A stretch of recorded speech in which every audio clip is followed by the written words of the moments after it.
Sarah, welcome to the Marketing for Business podcast. Thank you very much for having me. I'm excited to be here today. I'm seriously excited here. Look, I know you know Olivia, who works here, and Liv said to me, "Hey, I've got someone for you. You've got to have Sarah on the podcast." Went ahead and checked your website, and then we actually caught up for coffee.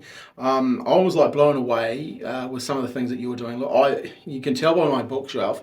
I love mindset, and I love challenging myself. Mm-hmm. I love challenging other people around mindset. So I know we're going to have a great conversation today. So let's get started though. Tell us a little bit about who you are and who you help, because this audience here are business owners. We're going to provide them. I know we're going to provide them with a ton of value today, but let's give them a little bit of an insight into who you are. Yeah, well, I had a bit of the typical kind of New Zealand upbringing, went to uni, did a lot of those things, and then my life really changed when I was 26 years old, and might as well just rip the Band-Aid off with the story, because that really is the foundation of why I started my business. But at the age of 20, to make a bit of a painful story, just straight up off the bat, is my father fell off the balcony, and then 6 years later, Wow. my mum died from a brain aneurysm. So at 26, like the foundations of all of my life was really shaken up, and that put me in a pretty challenging position. And in the depths of the grief and the pain, I had a lot of thoughts around like this can't be my life, in terms of there must be something more for me. And that's when I started on my healing journey, and that led into the business, and now that's led into me really coaching and speaking and helping other people who have been through things or wanting to unlock their mind, because I'm sure you know the mind is an incredibly powerful thing. Yeah, but at 26, like even at 20, to lose your father, and then I guess you're still probably even grieving with that, and then to lose your mum, that must have been a real place to a lot of obviously any anger there, and like was it really starting to challenge you who you were and what you were trying to do in this world? Like was that? Yeah, it literally throws everything up in the air, and the identity and recreating yourself. And there's so many times that you do think like, why me? And I really, about 18 months after Mum died, there was a really important question that I asked myself, and it was like, well, Sarah, why not you? Yes. And I think I was question. falling into that victimhood, which is really easy to do. And as soon as I started to realize that I could actually work through this and build the resilience and work through that trauma and do something with it. Yes. And that has been really what a great realization to honor your legacy of your parents as well, right? Because lots of people could have said to you, "Hey, Sarah, it's okay, like no blame on you. Like it's all good for you to be the way you want to be." But you actually asked that question, why not me? Did you have any brothers and sisters, by the way? So I got two older brothers, and I mean, I think we don't talk about it enough, but I came from an alcoholic father, and a lot of people in New Zealand probably actually know what it's like to have an alcoholic in the family. So that had been a real challenge where there was a lot of guilt and a lot of shame and a lot of resentment, which are pretty heavy emotions to work through. Yeah. So I did have two older brothers, and we've all come out the other side and have helped each other through what was a really challenging time. So you're in there and you asked that question, and were you starting to think, well, what do I make out of this? Did you start, because you went to university, what were you doing at uni? What did you do? Well, what was great for me is that I was studying psychology. So I finished my bachelor in psychology down in Dunedin and my bachelor of PE. And when you do a PE and a psychology degree, like you think you're going to be this like sports psych, and then you realise in New Zealand there's really limited jobs in that area. Yeah, true. And this event then started happening in my life, and I was always interested in the brain and in psychology, and so everything was kind of working in my favour, having that backing of the psychology degree as well. Wow. So this is going on. You're thinking, okay, how do I use what the gifts that I've been given to actually create something, something special. So fast forward now, you run a business, so you're actually helping people and business owners with breaking through barriers. Yep. Yeah. Talk to us a wee bit about that, because I want to know the overview. We're going to go a wee bit deeper though. For me, it was really around I needed help when I was in that trauma, and after Mum had died, I was in a pretty dark place, and I didn't find the resources and what I needed at that time. And we have Yep. a really traditional approach here in New Zealand, and many people may know this, but we're actually really far behind in our mental health space. Totally. And so I started exploring other avenues in Australia and America, and then I started to find modalities and therapies that actually were creating real transformational change for me. And I wanted to bring those learnings and lessons and personal development back to New Zealand and start weaving and integrating that into what we do here. Because really, if something's wrong right now, the first thing people say is just go to the counsellor. Well, that didn't work for me. No. That doesn't work for a lot of people. No, and then it's like, well, that's it. You can't really do anything else, traditionally, So it's kind of like, oh, well, where do you go? Well, you don't go anywhere, or it gets worse, or you're going to have to go and find other answers, right? Yep. And I guess lucky for you, or you could call it luck, or you could just call it, determination. You went to find some other answers. 100%. So you go over to the States, Yep. And you start. Was it a process of breaking down your emotions, or was it a process of breaking down your thought patterns? What was it? What was it that led you to this? It was a process of understanding that, the emotions that we have are just energy in our body. And for me, it was really understanding like suppression leads to depression. And so actually moving through the emotions and finding tools and strategies. And for me, the biggest thing was like, I could choose to be the victim of this for the rest of my life. And I knew that that was going to get me nowhere. Yeah. And so for me, it was really shifting out of that victim mentality and being able to go, how can I use this as a gift to give back to other people? Because I truly believe that my parents died for a reason. And that reason was for me to give some light and some healing back to people so that they know that challenging times are part of life and you can get through them. Yeah, you can get through them. And I think that is probably one of the biggest realizations that you actually can get through them, but sometimes you have to go maybe even to a darker place to get through those times. Which is can be quite lonely. Although we've I've never really had to deal with much of that adversity before I owned a business, and then I owned a business, and we employ a lot of people, and you start to see some of this sort of stuff happening. And I've learned a lot over the years around that kind of mental health aspect. How you actually have to treat it a lot differently than I was ever taught. And I think that's one of the things.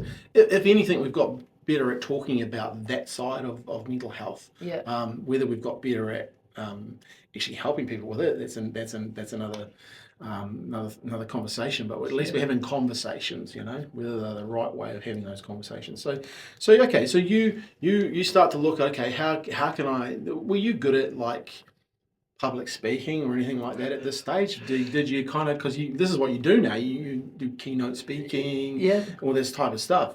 How did you start to build that up into who you are today? Yeah, good question. I had a coach and she had said to me, Sarah, you've got a story worth sharing. And it wasn't until she said that, it's not like you go to uni or then you think, I'm going to be a public speaker. And I sat with what she'd said and I went back to her and I said, I have a message that I want to share, and how do I bring this message to the world? And she said, well, part of the biggest issue of becoming a speaker, Sarah, is that no one's going to invite you on their stage. And I was like, okay, well, what am I going to do about that? And she said, well, to begin with, my biggest guidance would be start your own. Totally. Massive believer. And so that's what I did. I came back from Australia here to Christchurch and I started my own speaking event. Cool. And my first event I actually ran on the anniversary of my mum's death. And for me, that was all about rewriting the narrative and sharing my story. And, it's one thing public speaking and it's another thing standing up and sharing how your parents died. Because you've got to learn how to hold and not break down in an emotional mess. Yeah, but be vulnerable enough that you can, make an impact. Yeah, 100%. Yeah. And how did it go? Yeah, I've grown so much since then. Like I look back at that time, like when you do your first video on Instagram or whatever, and you're like, oh, awkward. However, I did it, and I've grown so much as a speaker. I've learned so much about how to move a room, how to tell a good story, how to shift energy. It's been an amazing journey, and I know that it's only going to get bigger. I love that, and I love the fact that you got that advice to create your own room, because I did the same. I created my own room. First seminar I did, 6 people turned up, and I thought I was an absolute failure as a marketer. Years later, we turn the room down at 150, and we'll keep going. But if you just have to create your own rooms, and then all of a sudden, you get invited to other rooms because you use the marketing of what you've done to create other. It's very cool, but it's great advice. And it's really good if you've got something to share. Let's go and share it. I'm a massive believer in that. Like if you've got something that can have an impact on the world, it's your kind of duty, I think, to share. What you've learned. I call it influence through insights. Is one of our core values, and I really believe if you've got those insights, you've got things that can work. Why not share it with other people? Because the more you share, the more you teach, the more you actually learn as well. Oh, 100%. And I think it's even better for you. Like you have had those moments inside when you're doing your talks, going, "Oh, this is good." Yeah. I don't know where this came from. But this is really good. Yeah. So okay, let's talk about, because we talk about business, we talk about marketing. So people will be listening to this, and business owners, I know 2024 has been a hard year for some business owners. I just came from a lawyers, and they were talking, how it's been hard. So I want to give some people some tools, because it'd be great to have some discussion today around some tools that people can use to actually, we're coming up to what? It's December next week after, rush into Christmas, then everyone kind of breathes and goes on holiday. But let's set people up for what I'm going to call Thrive in 25. Yeah. Bit corny, but I reckon you've got to have some focus, right? So what could we do? What would you suggest? You're working with business owner, you tell they're quite stressed. How do you I love what your website, Spring with Sarah. How do you put Spring with Sarah into a business owner? Yeah, great question. I mean, before I get into any of the tools, it's really important to know that the tools don't work if you don't use them. And I think a lot of people actually have these basic fundamentals a lot of the time. But it's the same as an actual physical toolbox, right? Like if you leave the tools in there and they gather dust and rust, like they're not going to work. So for me, one of my biggest philosophies as a speaker and a coach is integration over information. Nice. Because the reality is it doesn't matter what you know. It's about what you do with what you know that makes the difference. It didn't matter how much I thought about healing. I wasn't going to heal without the action. No. So my philosophy, and as business owners know, nothing happens without action. Totally. And so it's not about necessarily having all these shiny tools. We've all fallen for the shiny stuff before. It's actually the basics and the fundamentals and taking action on them daily, because repetition and consistency is the mother of change. And so for me, the basics of the likes of what Stephen Covey teaches around the circle of control, the circle of influence, and the circle of concern. What's outside of your control? Are you actually got enough awareness to slow down and realize that what you're worrying about and what you're stressed about right now, a lot of it is so out of your control. Yeah, totally. Where's your attention going? Because most people are spending their precious time and energy focusing on so many things they can't control, but we have a lack of awareness a lot of the time, and we don't slow down and we don't reflect enough. And these simple tools, really, when you start nailing them, they shift the dial. It's all about the 1%. I think you raise a good point there, controlling what you can control, right? I remember having a conversation with a gentleman a couple of days ago, and he was talking about, no, it was actually a couple of weeks ago, he was talking about the US elections, and he'd hoped that I was planning my business expansion around what was going to happen in that election. And I was like, dude, why would I do that? I can't control who would win that. Like, why would I even focus on that? Like, I can control what I can do here. I can control how many times I pick up the phone, how many emails I send out, how many marketing campaigns I run, how many leases I sign, all that. So I can control that. I can't control other stuff. And I think there's a lot of people build a lot of anxiety around stuff. Thinking and worrying about stuff that they have no control over. How do you work with people in that situation to actually, is there a tool that you can focus on to help people? Well, the fundamental tool to all personal development is having a level of awareness where you are the observer of yourself. Rather than being your thoughts, you want to be the observer of your thoughts. And so if you don't have that baseline awareness, your brain will just take you in all of these different directions. So the first and fundamental tool to all growth is awareness is the North Star. That's what I say to all my clients. Without awareness, you got nothing. That's cool. You have to be able to realize that you're falling into these traps. And once you've got that awareness, It's about slowing down and starting to question thought, starting to actually ask yourself, challenge thought, and then shift attention. So a little simple thing for, say, a business owner could be, they see a competitor running an ad, and all of a sudden they start to think, all these other things. So being aware to actually pick that up and go, hey, hang on, why am I worrying about that? Like I can't control that, so why am I worrying about it? So being able to capture yourself during the day of what you were thinking about, is that what you're kind of talking about? 100%. You have to have the awareness of thought rather than being in the thought. And that's the fundamental of being able to raise above. I use a bit of a metaphor. It's like sitting in the, the flight tower, and you're watching the thoughts rather than being the thoughts. That's where you become very powerful, because the reality is so many people let the mind master them. You want to learn how to master the mind. So and so true, but how? I got like a million things going on. How? Awareness. Got to change a tire over there. I've got this hanging over here. I've got this sparky or something yelling at me over here. Is it as simple as just being aware? That's the first part. If you don't have that, you won't be able to create change. So the fact that someone's listening to this, you just need to start being really conscious of some of the thoughts that you're having. And self-reflection. So at the end of every day, you really want to be able to reflect on, your thoughts, being able to reflect on how that day went. If it went well, okay, then starting to have enough awareness to question, well, what was it about today that went well? And then if it's been a real, you're in your thoughts and it's looping and it's hectic and it's chaotic and it's overwhelming, you've got to be able to slow down and reflect and go, well, what contributed to that? Nice. What was the instigator of that? If you don't slow down and self-reflect, you're going to continue on the rat race. And self-reflection truly is one of the most powerful tools. Again, it's basic, but the basics work. But sometimes people just don't spend those times on the basics, right? Like because they're looking for the shiny stuff. Where actually, at the end of the day, you sitting down, maybe with a pen and paper, and just going, "Hey, how was today? Like, what was good about today? What could I think about? Or what actually happened today? And what thoughts come up today? How did I react when I heard that news? Like all those little things obviously start to build that self-awareness, and then it becomes more of a muscle, right? It's all the same as a muscle. It's all repetition and consistency. And as you do it repetitively and consistency, same as if you went and physically worked out in the gym, it starts to become automatic. You build that muscle. Do you know what neuroplasticity is in the brain? So it's essentially that the brain is essentially that the brain is like a muscle. It's neuroplastic.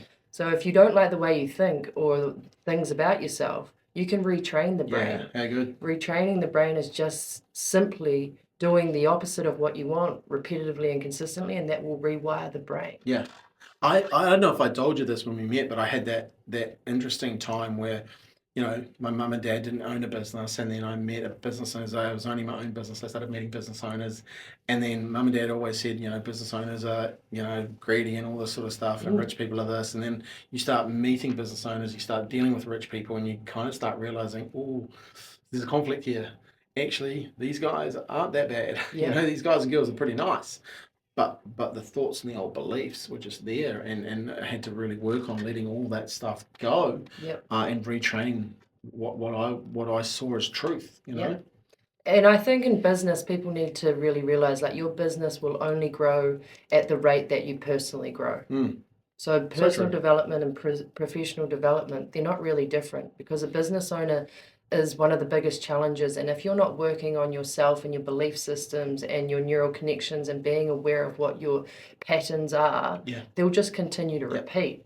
So your business will be capped at a level if you continue in that cycle. So self-reflection and awareness are the key to then expanding to that next level. Because your business won't grow past the point that you personally grow. So if someone's hitting those like ceilings and getting frustrated by that, one of the best things they can do is just start self-reflecting. And starting to not just necessarily invest in business coaching in the core, but starting to invest in you personally and starting to reflect on you. And for me, one of the biggest things is that business is just a vehicle to get us what we want in life.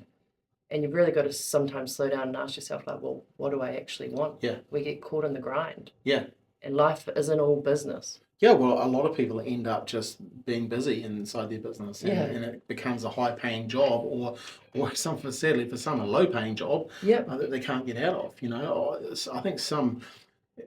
Look, I look at people motels. That must be great when you first started, but then at the end of the day, you go talk to people in motels, and they're always there. That would be, for me, I just think that would be the scariest thing ever.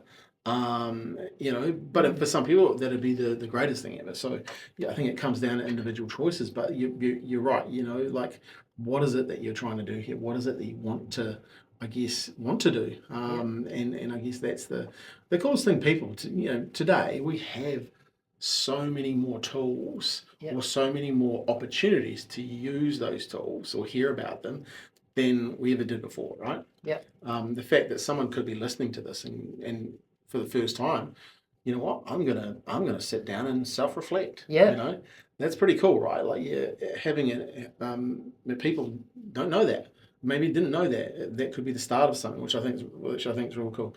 Okay, so you've done some self-reflection. You start to build some things that you realize. Okay, well, I need to work on a couple of things. What's the next step for people? What do they need to do? Oh, it's really dependent on what's coming up for them. What do you think would be a typical thing that would come up next for them? Is it self-doubt? Is it overthinking? Is it that they've got, so it would really depend on the next thing I that's reckon coming up. self-doubt would come into it a bit, like if you start going down that kind of self-reflecting and but it's all right for them, not for me. I think confidence plays a big part in business, in people that are confident, and people that are sure of themselves and their own values. I tend to find are successful, because they know who they are. So that's a big part of it. And how do you get to know who you are? How have you got to know who you are? Well, I've done a lot of work on myself. Yeah. I've done a lot of work, and I've got a lot of books I've read. I hang around with people that I really like and empower me. I'll go and travel overseas to learn from people, to get that one thing that I needed, but then I'll go and implement. So for me, it's definitely about learning, what I've not been good at, or what I could be not so much good at, but what's been holding me back. And then realizing a lot of that wasn't my stuff, but I'd attach stuff to it. So that was really freeing for me. And then definitely, I write a lot. Write down a lot, in the mornings and stuff like that. That's really helped me. So you're doing it all, which is great. And it really is based in the action, and there's no necessarily one recipe for every single person. It's about starting to ask yourself, well, what's the block, or what's that thing that if I solved that, then everything would begin to create that momentum. I know a lot of people, they get hung up on money. So, just even working in on that, can really help business owners. Money is just energy though, right? People think we work in a currency of money and time. My philosophy is actually that we work in a currency of energy. And it's an exchange of energy. And really, for me in life, it's about the more energy you've got, the wealthier you are. And I don't mean just wealthy with money in the back of your pocket, because that sure isn't wealth to me, or rich. It's like rich in experiences, rich in love, rich in travel and friendship. Totally. And sometimes I think we get so stuck on the rat race, potentially trying to create what we think is wealth. That's actually just energy. And really, that's why you got to zoom out and look at things in different perspectives. And from mum and dad dying so early, what I was blessed with is the gift of understanding that life is not permanent. And so for me, I really get the wake-up call a lot of the time going, hey, Sarah, everybody's going to die. And you know that, and you've experienced it. And how do you want to live your life? Do you want to be that person who doesn't go and do this because you're so stuck in the grind? No, go and do the things you want to do, because that's actually what life's about. I'm talking to a good mate this morning, and we caught up for coffee. We hadn't seen each other for a while, but we were just talking about kind of this sort of stuff, and like getting more yeses in your life. And I think it was a really good thing. What is it that you want to go and do? Maybe just go say yes to it. And definitely, because a mate of mine, he died at 48, and You know, it was a big wake up call for me. But the fact is, he probably lived in more of those 48 years than most people Yeah. will live in their whole life. You know, he did this tour, 20. I think he did 24 tours in so many months. He was aiming to do one tour away around the world a month, and it went for 12 months. And it was only COVID that stopped him. Yeah, wow. Yeah, and he got up to 24 Yeah. trips, you know, and most people wouldn't do 24 trips in their life, you know, Yeah. and he did it in 2 years, I think it was. So, Yeah. it's so true. Okay, so we're working on ourselves, becoming better, but one of your friends says, "Oh, what are you doing that for?" You know? Wow. You know, what happens there? Usually that's their projection of them wanting to work on themselves, or, you know, if other people are bringing you down, it's not a reflection of you. What people think of you says nothing about you. What people think of you says everything about them. Yeah. And one of the big fundamentals in life that I coach on and speak on is really like, people are just projecting things out there. So if people are saying comments like that to you, really, you got to sit back and ask yourself, is that the type of person you want to surround yourself with? Because they're not going to get you to that next level. And people in business and people who are on their growth journey, it's why we create community and why we create these environments where we're actually building each other up. Yeah. Because we know how important that is. So good. And so for me, if that was the question, it's like, well, actually sit back and reflect and ask yourself, is that the right person to be hanging out with? Say what you said at the start again, because it was profound, and I think people need to hear it again, because this is a big problem that a lot of people had. Yeah. They worry too much about what other people think of them. Yeah. And it stops them from their greatness. Yeah. So what people think about you says nothing about you. What people think about you says everything about them. About them. Yeah. So true. Because it's just a projection. Yeah. But some people let that little thing stop them from doing what they could be doing, you know? And it's boom. Like I have a core value, and it's a thing that I love. It's called Celebrate Your Victories. Yeah. It's a hashtag I created, I don't know how many years ago now. But I believe you should celebrate your victories. I believe you should be, as a person, allowed to celebrate your success and your being. And I think too many people get cut down, especially in this country. You get cut down as soon as you put your head up. Yeah. And, You know? the tall poppy syndrome when I came and started business was, I still feel it. And instead of getting worried about it now, I actually come at it from more of a self-compassion lens, because I can see that the people who are bringing me down or not enjoying, actually part of what I have is what they want. And so their only coping strategy is to pull me down a little bit. Yeah. Because when you shine the light, you also shine the light on their cracks. Yeah. Yeah. So true. And for a lot of people, they don't want to be. They don't want you doing that. Yeah. It's better for you to be small. Yeah. Yeah. So that you stay at the same level of them. And I think that's where, you know, like you do end up moving away from people, you know, like you find a tribe that will, you know, promote you and be on your side for who you are and what you're trying to achieve. And I think that can be a lonely place for business owners, though, because it's not a lot of business owners. They, you know, maybe they don't talk to many other business owners. They talk to their team or the employees and stuff. So it can be a bit of a lonely place. Yep. And you talked about community. So how do you find a community of people that are wanting to do? It's a good question. I've been, you know, I'm always looking. I got community outside of New Zealand and Australia and in America. It's really being able to, you know, find like-minded people and continue to connect with them. Yeah. And part of my journey as well is still creating those communities. I don't necessarily know if I've found the one where I'm like, this is my tribe. But I think for me, it's always being open. And I think one of my strengths is that I stay super curious. And I believe that I have a great ability to see things from both perspectives. Nice. And so being able to create community is really around staying open, staying curious, getting outside of your comfort zone, talking to people, and you really never know who you're going to meet. Yeah.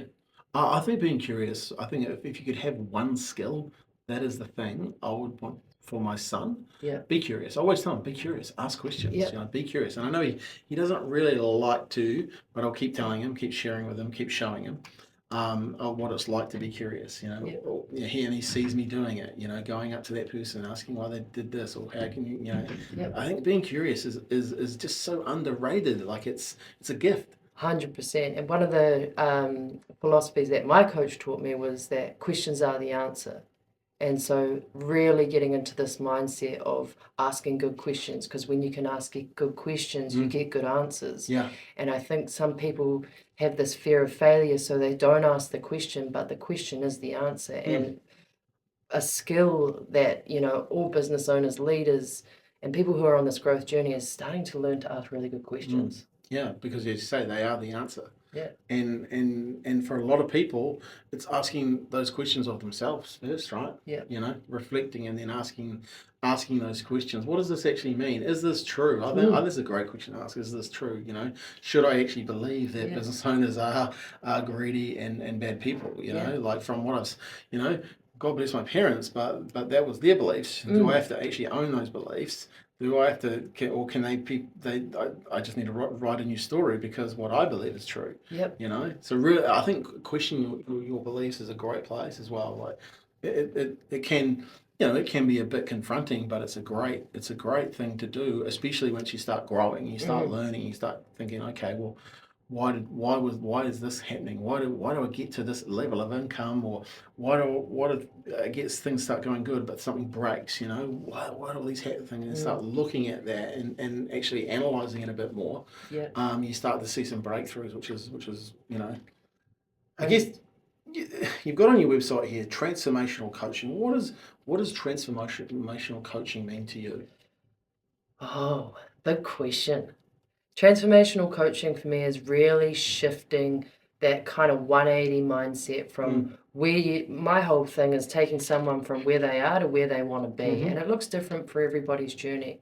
But for me, I had a very transformational experience after mum and dad died. And whilst I still had the core things about me, I really changed and I started questioning things and I started not believing that I wasn't good enough or smart enough. So transformational coaching is really exactly what it says. It's taking what you believe and really starting to flip things on its head and starting to really step into the person who you want to be, and that really stepping into that future self, that higher self. And how long does that take? Can it be instant? Can it be Can like be quick. weeks? Can it be like... Yeah, I run a 8-week program, so you can have a transformational experience in 8 weeks, and most of my clients will. Yep. And so when they come to that, they come to like position A, and obviously there's lots going on there, but to get them to B in 8 weeks, you obviously have a process to walk them through. Do you have a blueprint? How do you do that? Funny you say that. My program's called the Breakthrough Blueprint. Is it? Yeah. So yes, there's an exact blueprint. The blueprint really, as I said, starts with having that awareness to begin with, but then it's starting to layer in the tools and the strategies. And part of a coach and a speaker is really about starting to challenge people's belief systems. And I think traditionally we've, gone down this route with counseling and things where we're always just agreeing with what the person was saying. But for me, it's often actually having the really challenging conversations with clients going, well, does this actually serve you, this belief? Yeah. Because I'm here to reflect back to you that this is not the path that you want to be on. Yeah. And rather than always having these cushy conversations, some of the conversations can be extremely challenging, and that is what creates the shift. Yeah. Because if it was always in their comfort, nothing grows there. What's the point, Like, so you're having those real lens on those tough conversations. Yeah. And also making people self-examine that, okay, maybe I am being just not true to what I really want to do and be. You know, I think that's a but obviously you've still got to have somewhere where where you wanted to go, right? Yep. You've got to have a B that you're trying to get to. I don't create the B; they create the B. They create the B because I can't sit there and go, you should be here. It's their decision. So do people just like rock up to you and say, right, I want to change my life? How does it all play out? Yeah, yeah. Most people want to change their life in some way. Sometimes there's an area, maybe it's their relationship, maybe it's their career, maybe it's in themselves or their past trauma. And then it really is around providing the tools. And as I said before, nothing happens without action. And when people say do the work, what I do is help people do the work, because for me, fundamentally, I've had to do the work in my own life, and I don't help people heal. I just show them how. and guide them along the way. So because really healing and going on this transformational journey, I actually don't do anything in terms of they're doing all the hard work. I'm showing them what to do, and they're healing themselves because you heal within. Yeah. That's pretty awesome. Like, and it must be quite rewarding to see that kind of play out, right? Like, have you got any like?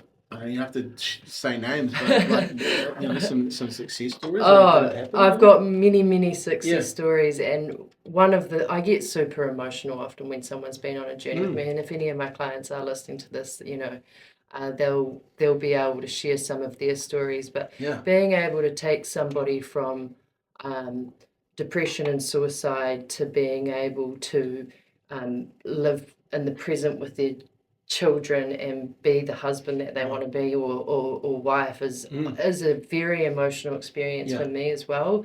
I do often get given a lot of gifts from clients because working with me is an investment. However, I also need to remind people, like, what is the real cost? What is the cost of living with depression or anxiety? What is the cost of staying stuck? Because everybody looks at the cost of a program or a book or a course, and they fail to look at the cost of the problem. Yeah. And the cost of the problem often is way bigger than the cost of doing the work. Yeah. And at the same time, some people will probably never move because of that, right? Yeah. So it takes courage to want to step out there and 100%. Want to make that change, right? Yeah. And it is one of those things where when you step into wanting to do this change, it's not going to feel comfortable. No. But neither is the place you're in. So it's like, I always love the quote of like, choose your heart. Yeah, choose your heart. Yeah, look, recently my mum passed away, and like we're going to the hospital every day, and my wife would say to me, and I'd say to her, let's lean in. Yep. Like, you just got to lean in and be there, because it's not nice for the person who's there. Yep. But the person who's in the hospital just wants to see you. Yep. Like, but it's very confronting going in there on a daily basis, but just got to lean in and choose your heart, like, because in your situation, what you're talking about there is it's going to be hard either way. Yeah, well, it is. I think people fail to see that it's hard either way. Having anxiety and depression and overthinking and self-doubt, that's hard. Yeah. Doing the work's hard. Yeah. Which one do you want to choose? Yeah. Or not making it in your business, letting the ball drop and not choosing to change some stuff is hard, because it's going to be hard if you keep it that way, but it's going to be even harder if you don't. So and doing the work, I think doing the work for a lot of people, I think a lot of people, once they start to get that self-confidence back, start to believe in a bit of a snowball effect, that momentum carries them through, right? Which is... it can be addictive, personal development, because you're starting to really see these shifts, and it is once the snowball's moving, wow, things can elevate at a rapid pace. Yeah, I remember not wanting to have a team, years and years and years ago, and since then built up 2 businesses now and employ people. But I didn't want to have people, and it was just that was my mindset, and then I had to really work hard on changing that, and to the point now where I love it. I love the fact that we've got people on what I call a virtual bench. I have meetings with people for next year and stuff, bright young people that I'd love to employ. In the past I never would have done anything like that, but I see the value of it, right? I see the value of how these people can come in using the tools and training that we have to really help businesses grow, because I've already got that happening here, so it's a really cool thing to be able to do. But I had to really work hard to get over that kind of thing that was holding me back. So it's incredible when you do the work. What you can start to achieve, and a lot of the times, I can't speak for depression or anxiety and stuff, but a lot of times some people, they know what to do, just don't want to make a decision to do it. Yeah, but indecision is still a decision. Yeah, well, true, so true. That's so true. Hey, so a business owner's listening to this and going, I really like this stuff. I'm just not sure. I'm going to write some stuff down, and I'm going to start thinking about it. But would it really work for me? So let's give them let's go a little bit more deeper into your framework, into your blueprint, and let's help the man who's got, or a lady who's got a retail store right now, because retail's on its knees. Yeah, right. Okay, how do we help them? Because at the end of the day, there's a lot of competition for retailers coming online, and you can either join it, close the doors, or work on something to actually where would you start with their mindset? For them, it would all start by becoming aware of the thoughts. As I take back, without awareness, you got nothing. So first thing, thoughts. Be Thoughts. aware. Thoughts, be aware. What is, are you allowing yourself to go with that ego of the doubt and the worry and the overthinking and the concern? Like, are you continuing to spiral down that? Because Down the rabbit hole. if you're down the rabbit hole, you need to get out of the rabbit hole by creating awareness and starting to challenge those thoughts. Because, where your attention goes, energy flows. So a good thing to do if you're going to challenge those, here's one thing I thought of straight away, is go and find examples where the people are thriving in retail. Yep.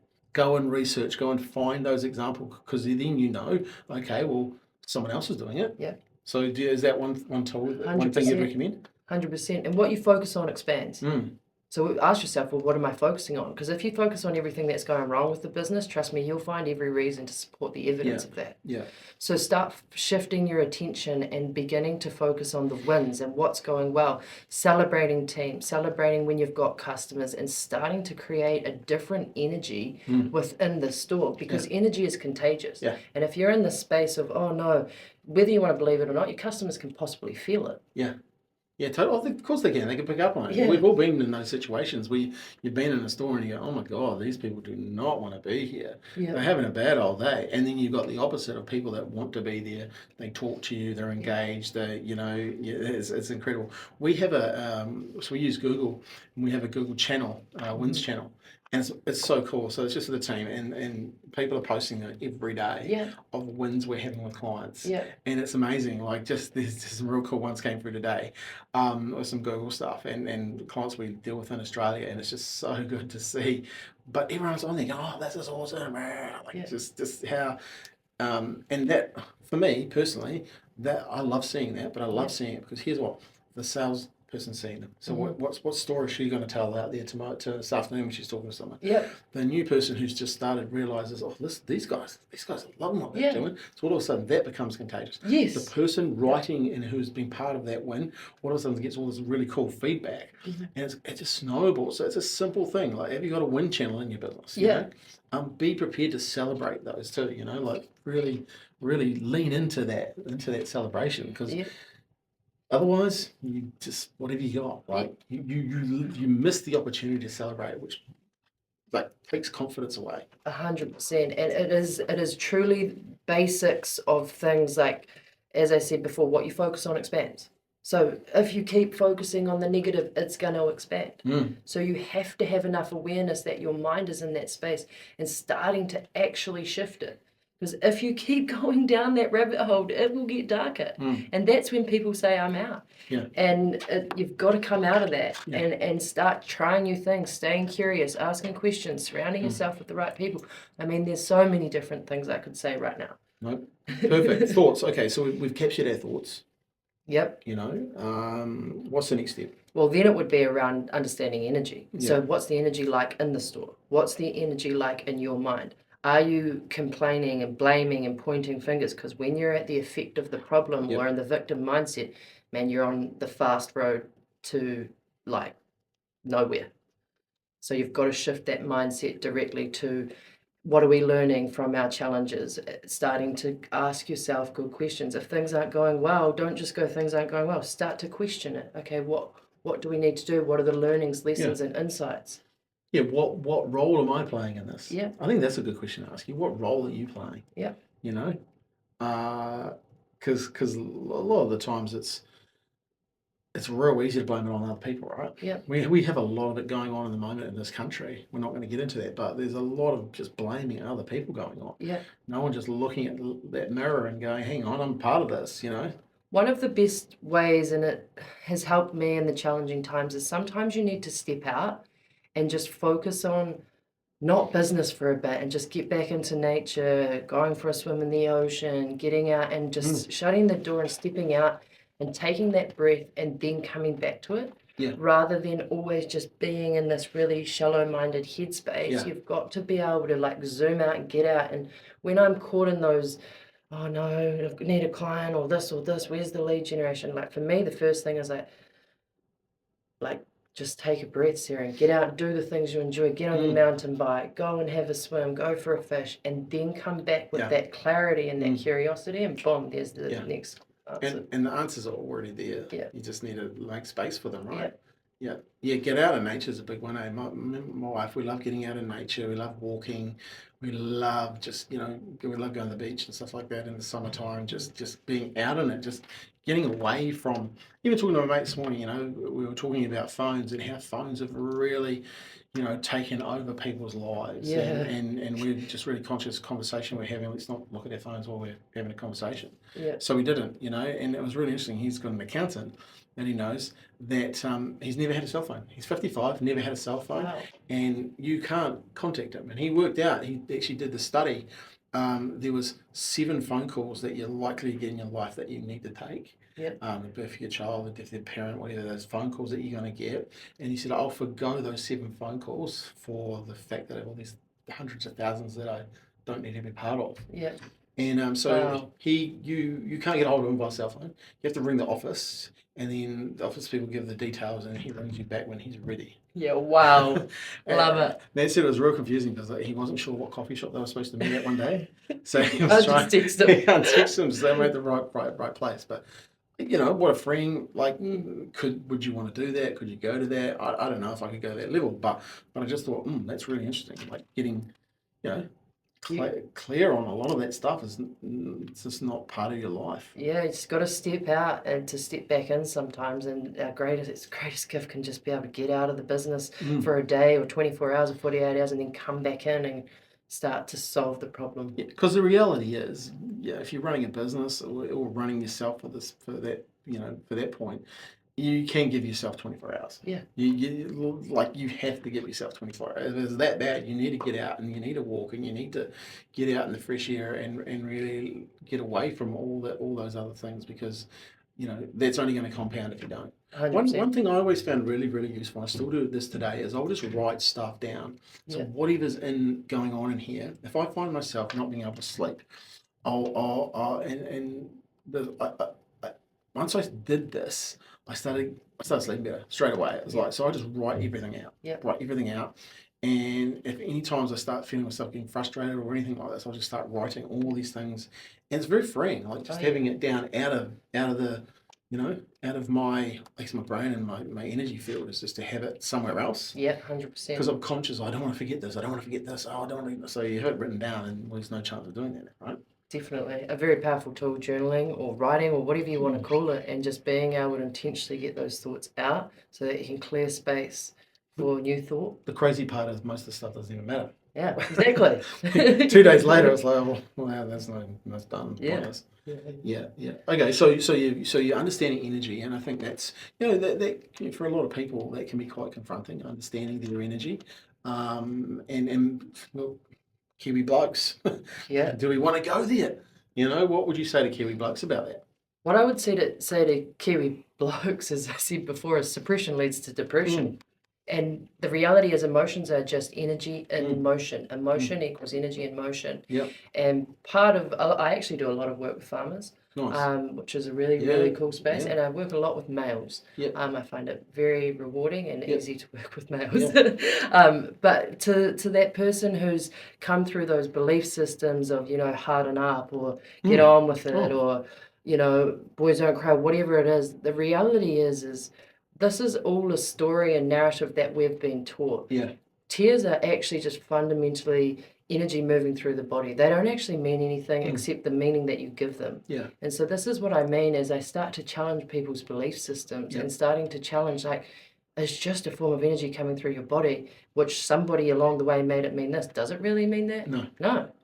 And starting to break these things down for people and starting for them to realize this can be those starting to create those shifts. The other thing that I really like to teach males is anger is one of the important emotions in the human psyche, the most important for especially business owners and people who want to create change. Now, in New Zealand, we've often been taught that anger is a bad thing or that anger equals violence. The reality about anger is that all it means is that you want something to be different to how it currently is. Yep. Think about it. Wow. Martin Luther King, Nelson Mandela, like they didn't come from sadness. They came from a place of anger. The difference being that they knew how to take that energy and channel it to create change. Yeah. So anger is the gateway for change. We need to teach people through the likes of mindset tools on how to take that energy of anger and use it to create change, because it is the energy that opens doors. Yeah. People just don't know how to do it because often they haven't got the tools, so it just projects out. Yeah. Yeah, so they just don't have, they've never been taught or ever learnt any other way of dealing with that, right? It's interesting, you probably would have heard the story about a lady was sitting down, they were just sitting down for dinner and they wanted to know why the ends of the ham were cut off at Christmas time. Have you ever heard about that? Yeah. Yeah, it's because grandma, her tin wasn't big enough, so she just cut the ends off it, right? And that's a belief that was then passed down, that you had to cut the ends off the ham. Well, ovens are bigger now, pans are bigger, and it didn't make sense. But that's what grandma did because her grandmother did it, Yeah. And I was thinking, when you were talking about that, is so many people get things passed down to them that they probably are starting to realize, well, maybe this wasn't true. Yeah. Maybe this was someone else's way of thinking, and I have now ended up with it, and having the tools to understand. And I think it's a good conversation to have with people, even with your friends, like talking about some of those things that you've always believed on, and are they true? Are they actually true now? Yeah, and then true for you now. Yeah, and then you've got to ask yourself, is this of service to me? Yeah, does it actually serve me? Chances are it probably won't. Yeah. Yeah, and that's the key. Is if it doesn't serve you, then you've got to start doing something about it and start taking action. Yeah, and is that the next part of it? Action. Like action. So you understand the energy, and you start to realize, okay, some things here don't ring true. What is it what sort of action do you need to start taking? Starting to take action on starting to challenge thoughts, coach thoughts, starting to self-reflect. That's an action. Awareness in its own form is a form of action. It's not necessarily like always a physical action. Sometimes the actions can be taken within the mind, and people can't actually see that you're taking an action, but you're taking an action to try and shift thought somewhere else. Actions may be realizing that somebody's toxic in your relationship or friends, and being able to take an action to go, is that person of my heart? I tell you, there's an action there. Setting a boundary, that's an action. Picking up or listening to a podcast like this and then taking a small action like starting to write, that's an action. Yeah. Because the small actions and the small 1%ers are what shift the dial. How do you get from here to here? Well, you go from here to here to here to here to here to here to here to here, and it's all down to those 1% actions that you take.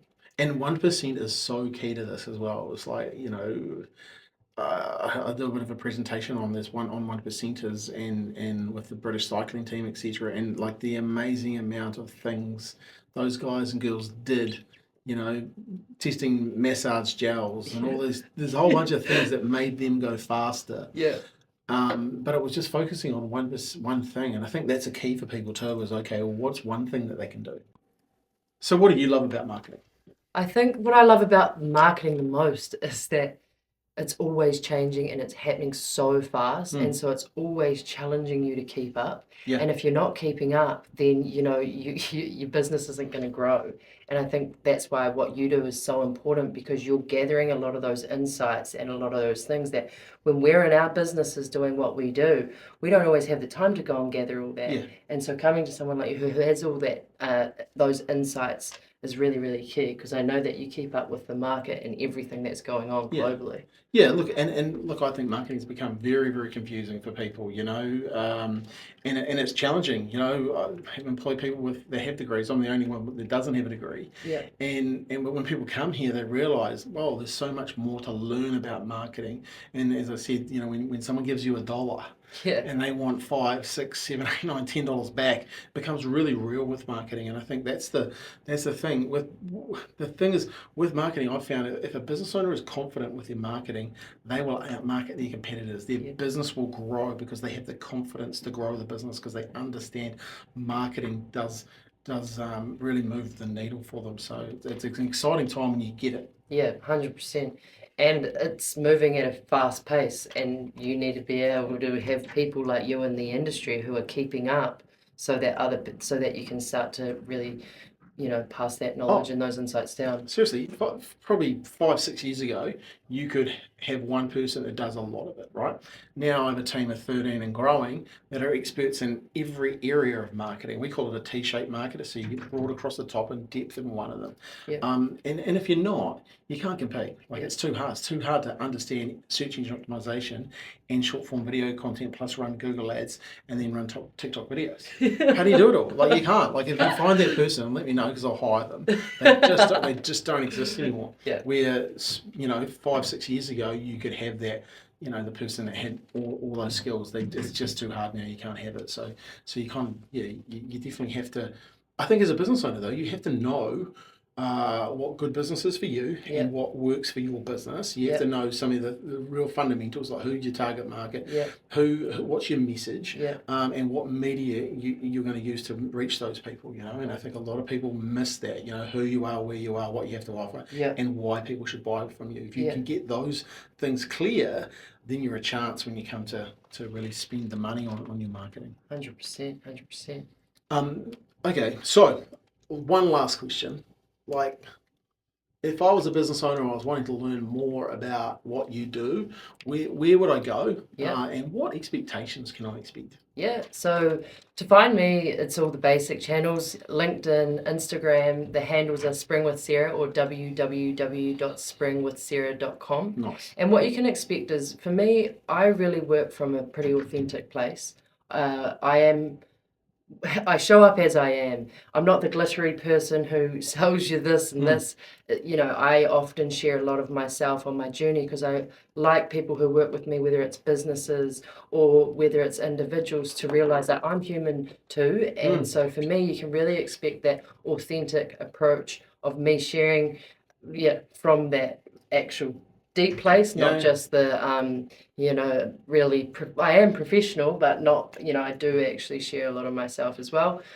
Usually I catch up with people for a free 30-minute consult, or I'll come into the business if it's a speaking event, and I'll look at them and their business and go, hey, what are the challenges and blockages in the mindset and in your culture right now? And if we were to give you an event, whether it be a speaking event or a workshop, and you had an ideal outcome for that, what would that be? And then all of my speaking events are tailored to each business. That's cool. I've worked from 0, 5 to 250, 300. Nice. And so those big speaking events are awesome, and the small ones are great as well. Yeah, I think if you're really looking for a transformational change, and it starts with getting real, it starts with having a conversation, then we'll put all the show notes, put all Sarah's details and stuff, but make contact with her, because nothing's going to change in 25.